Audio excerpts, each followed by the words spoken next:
Good morning students. सो आज students हम बहुत इंपॉर्टेंट सेशन छोटा सा करने जा रहे हैं, ठीक है, जिसमें मैं आपको वोकेबलरी का थोड़ा सा बताऊंगा कि how you people have to build your vocabulary section. Okay, so mainly students क्या करते हैं कि जैसे एक वर्ड उन्होंने रीड करा और आगे उसके 5 वर्ड सिमिलर मतलब उन्होंने याद कर लिए, ठीक है। जैसे मोस्टली अगर मैं वोकैब सेक्शन की बात करता हूं तो अगर मोस्टली हम बुक्स को खोल के देखते हैं तो पहला वर्ड हमें मिलता है बुक्स में अल्फाबेटिकली लिस्ट में अबेंडन, ठीक है। अबेंडन फर्स्ट वर्ड गिवन होता है और अबेंडन के लिए आगे वर्ड्स बहुत सारे दे देगा, बोलेगा फॉरसेक, गिव अप, एब्डिकेट, रेलिन्क्विश, बहुत सारे होते हैं। So many similar words for, जैसे हिंदी में हम जल भी बोलते हैं, हम नीर भी बोलते हैं, हम पानी भी बोलते हैं, जैसे हिंदी में होते हैं वैसे ही तो इंग्लिश में भी होते हैं। तो अबेंडन हमें मोस्टली वर्ड्स मिलेगा, ठीक है, मिलता है। ओके, तो अगर आपने अबेंडन को याद करा फिर आपने इसके 5 सिमिलर आगे को याद कर लिया कि फॉरसेक भी है जी, गिव अप भी है, एब्डिकेट होता है, रेलिन्क्विश होता है, ठीक है। तो फिर उसमें क्या होता है कि आपको पता होना चाहिए यूज करना। जैसे मैं बोलता हूं मैंने अपनी बुरी आदतें छोड़ दी हैं, तो मैं कैसे बोलूंगा आई हैव, वहां पे मैं अबेंडन यूज नहीं कर सकता, I have to use there I have given up my bad habits. Clear? So the important thing vocabulary section में जो रहती है दैट इज योर यूसेज। आपको वर्ड्स का यूज करना आना चाहिए। जैसे मैं यहां छोटा सा एग्जांपल देता हूं, एक वर्ड होता है abstain. Okay, one is abstain and another is refrain.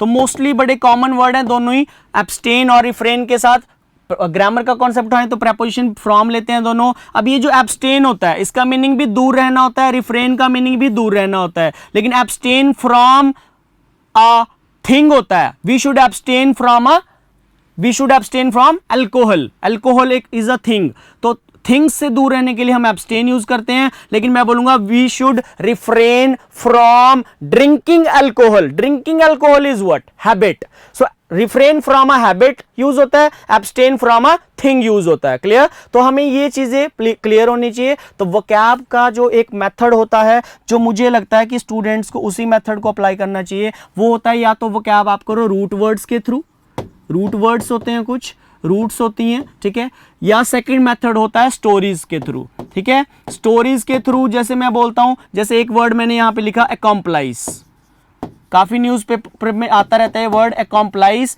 And अकॉम्प्लाइज का मीन एक another is accomplish, one is accomplice another is accomplish.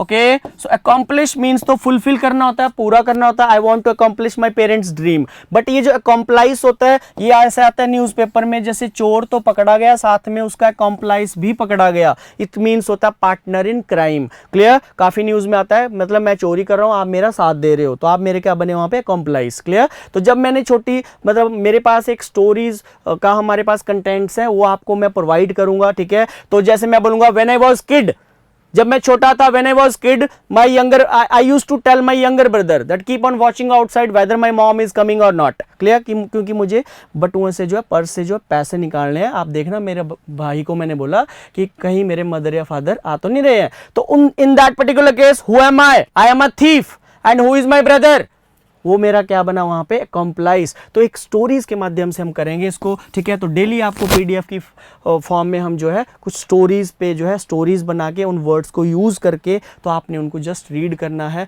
तो इसके माध्यम से जो है हम आगे वो क्या आपको अपनी बिल्ड करेंगे। Thank you very much.